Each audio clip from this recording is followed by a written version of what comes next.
So this interview is conducted for project Live with the IEEE, and the interviewer, Jiang, will speak to the Professor Charles Turner about his experience of and views on the IEEE. So Professor Turner, could we start with your brief background information? Very good. Yes, I joined IEEE actually before it became IEEE. When I was a student at Stanford University in America in 1958, I joined IEEE. The department was the Institute of Radio Engineers in America, and it merged with the American Institution of Electrical Engineers in 1963 to become what we know today as IEEE. So I joined 5 years before it became IEEE, and I have been a member since then. Of course, I was a student member to begin with, and then when I graduated, got my PhD, then I became an ordinary member, and I've been a member and a volunteer, especially in the UK, ever since. So I've had a long experience in IEEE. Yeah, so it's more than 40 years. Yes, that's right.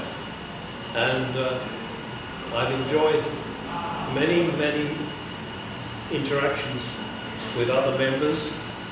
I think one of the important things for me about IEEE has been that it's a kind of club for engineers involved in electronics, electrical engineering, information technology, and so on.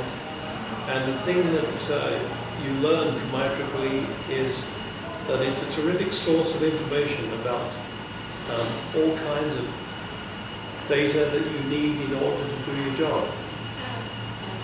So you mentioned you have been a member actually in 1963, and I was wondering what's the difference you felt of being a member and being a colleague of IEEE? Yeah. Well, when you're a member, you basically you receive all of the publications, and you're aware of what IEEE is doing, but you're not really truly directly engaged.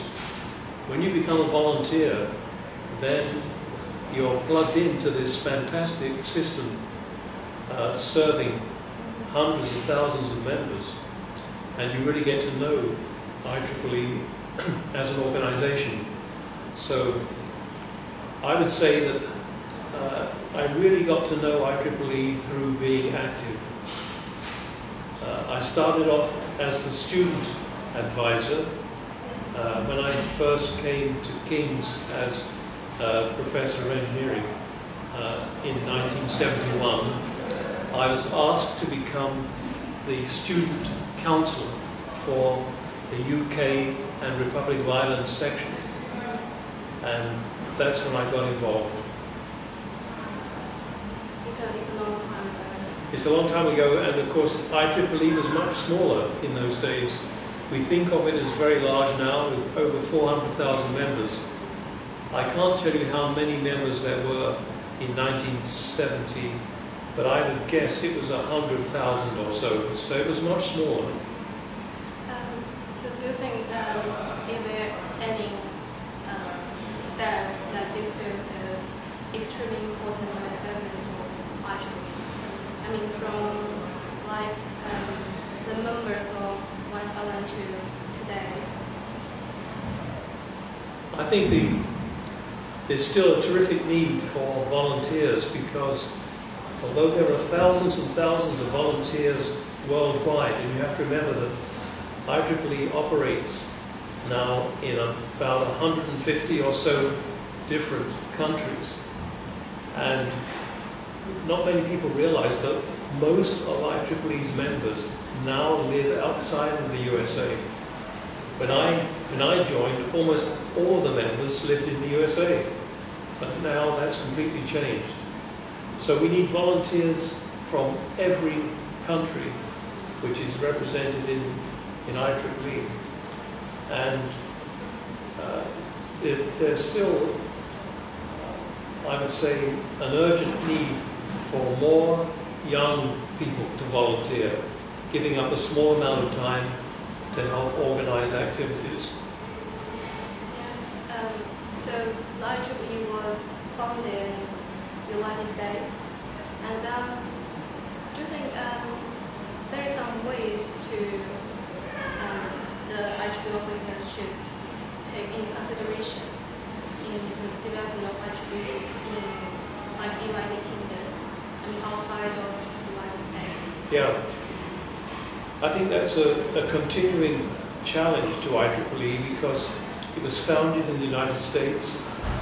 Legally, it's based in the United States, and therefore it has to conform to the laws of, in fact, of New York State to continue as a kind of charity, what the Americans call a not-for-profit organization. But there are many people who feel that IEEE is still too much American and does not take full account of the fact that so many of its members are not American. But it is changing, but changing very slowly. So how do you feel it changing?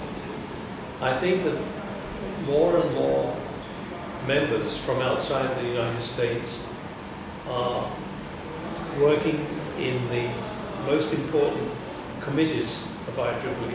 Remember, IEEE is comprised of the membership, over 400,000 members, and the staff. There are about 1,000 staff members based in the United States.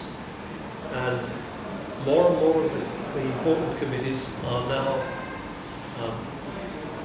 chaired, perhaps. Certainly have lots of members from outside the United States.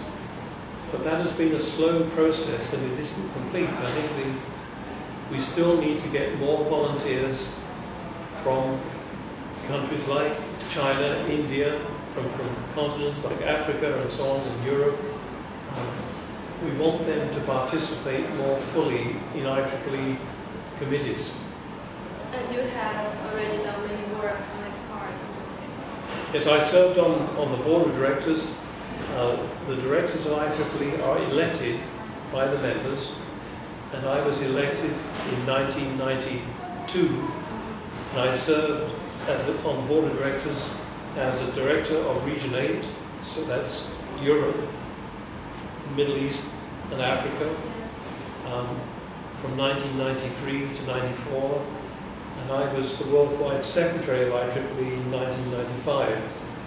So I've seen IEEE operate from the top and very much internationally, but of course it has changed a lot over the last 20, 30 years, and it's involved in many more activities now than it was in those days, and it's much more active in countries outside the USA than it was then.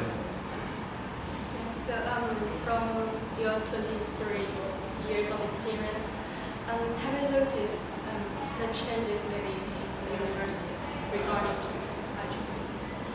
Oh yes, very much so, because in 1963, when I became a member of the new IEEE, electrical engineering and electronics, they were very much hardware orientated. So the students were more homogeneous. They were all involved in what we recognize as engineering activities with a very practical orientation. Now, of course, many members, perhaps half the membership, is involved in what we regard as software engineering. The Computer Society of IEEE, for example, is the largest society now within IEEE. So the nature of engineering education has changed completely too, because many of our members are now coming not just from engineering departments, they're coming from science departments, from physics, mathematics and so on. They're coming from computer science departments.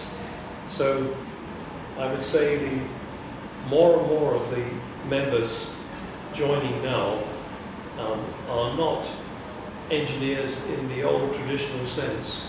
They probably regard themselves as computer scientists or software engineers, and they have taken university degrees in those subjects. So it kind of brings me to the broader perspective of maybe the internet and software. So could you give me like prediction of the future of software and internet, like featuring the big data? It's very difficult to see how things will develop because the pace of change is so rapid. Remember that 10 years ago we had no social media, and I don't think many people would have predicted that the influence of social media would have been so great, especially not in engineering. They might have supposed that interaction between individuals would somehow change to take full advantage of the internet.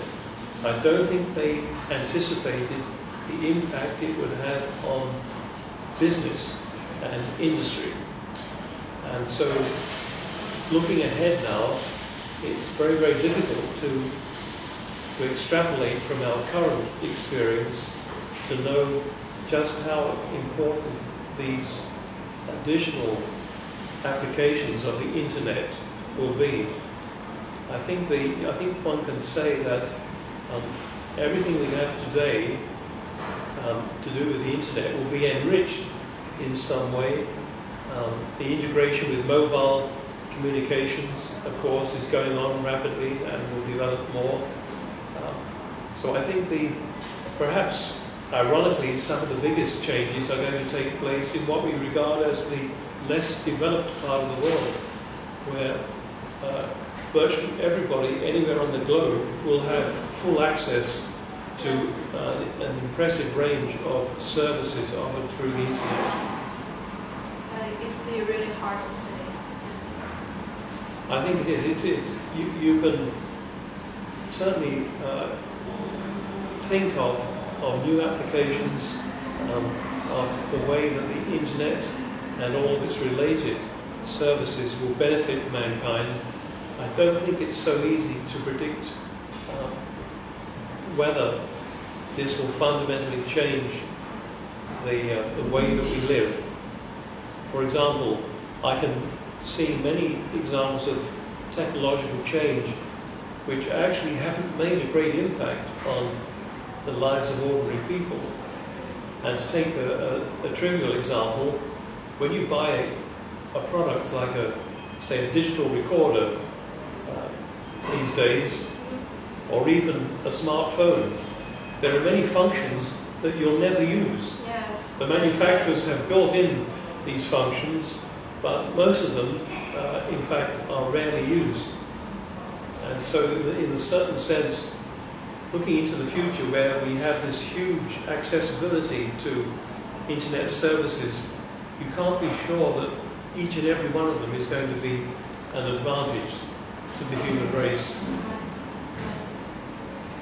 And could we go back to one question we talked about earlier? You had been a student advisor and counselor for IEEE for many years, and you wrote the volunteer guides for IEEE. And do you have any suggestion or advice for the IEEE student branches to attract more volunteers? Yes, the one thing that I feel student branches could do that they're not doing at the moment is perhaps to try to engage more actively with the local industry and education. near to their university. A student branch, by definition, is based in a university, and yet I think it tends to confine its activities to the university, or even to the electrical engineering department, or whatever is their base. And I think they should think in terms of engaging more with the rest of the students in the university, and beyond that, to local industry and to other educational institutions, so that their members, the members of the student branch, can get involved in small-scale projects that help the community in various ways, or help their fellow students in the university. So I would urge them to be more outgoing, more strongly interactive. So the students should take the opportunity to do more activities. Yes. A simple example is that in London, I know that Imperial College, I believe they require their engineering students to get involved with local schools by mentoring, helping young students, maybe at, I suppose, at GCSE or A-level. So tutoring them, helping them, encouraging them, especially to think about careers in engineering and science. And I think that's something that student branches could do as well. Yes, that's a good point. Yes, Thank you very much. Thank you.